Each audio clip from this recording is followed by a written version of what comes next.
Hello દોસ્તો, નમસ્તે।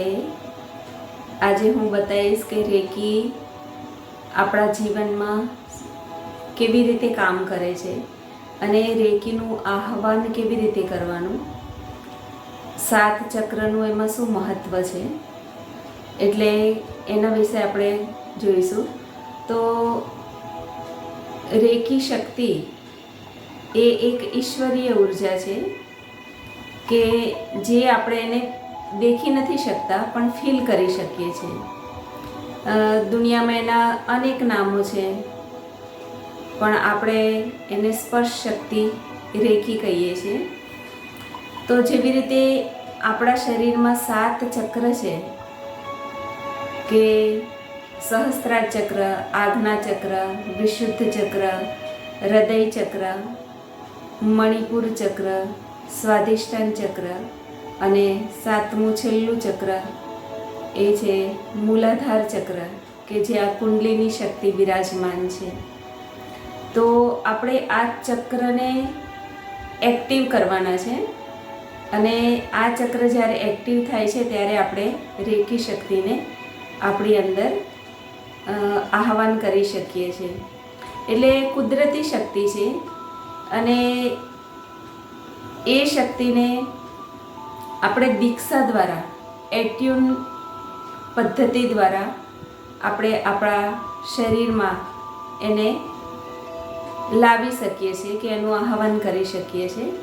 તો એ બ્રહ્માંડીય ઉર્જા છે અને એ ઉર્જાનું આહવાન જે વ્યક્તિ રેકીની દીક્ષા લે છે એ કરી શકે છે કે જેવી રીતે પોતાની બોડીમાં એ ફીલ કરી શકે છે કે મારામાં રેકી શક્તિ આવી રહી છે। તો પહેલાં તો આપણે કૃતજ્ઞતા માનવાની છે કે આભાર માનવાનો છે કે હું મારી જાતનો નામ સાથે આભાર માનું છું, હું મારા માતા પિતા તથા મારા ગુરુનો આભાર માનું છું, હું રેકી શક્તિનો આભાર માનું છું।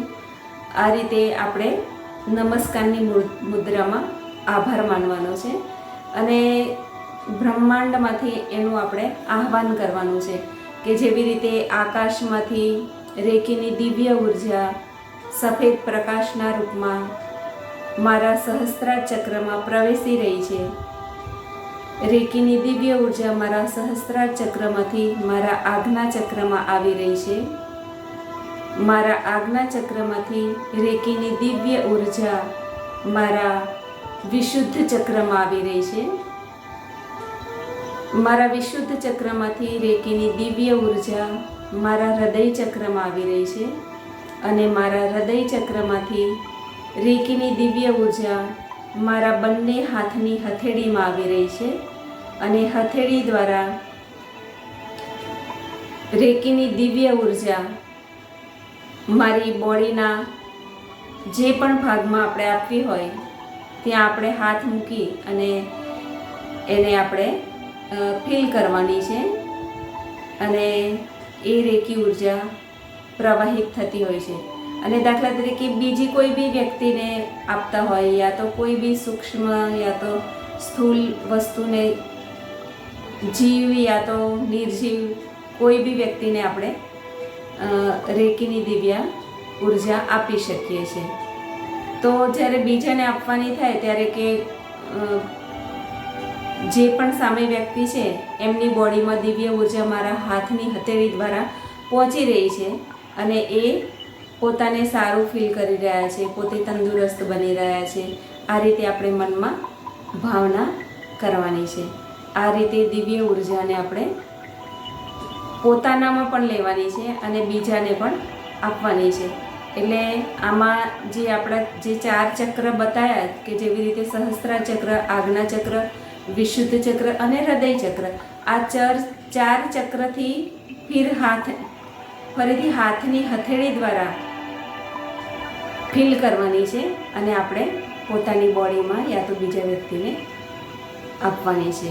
આ રીતે આપણે રેકીનું આહવાન કરવાનું છે। મારો આ નાનકડો વિડીયો તમને થોડોક બી સારો લાગે તો મારી ચેનલને સબસ્ક્રાઈબ કરજો, લાઈક કરજો, શેર કરજો, કોમેન્ટ કરજો। Thank you.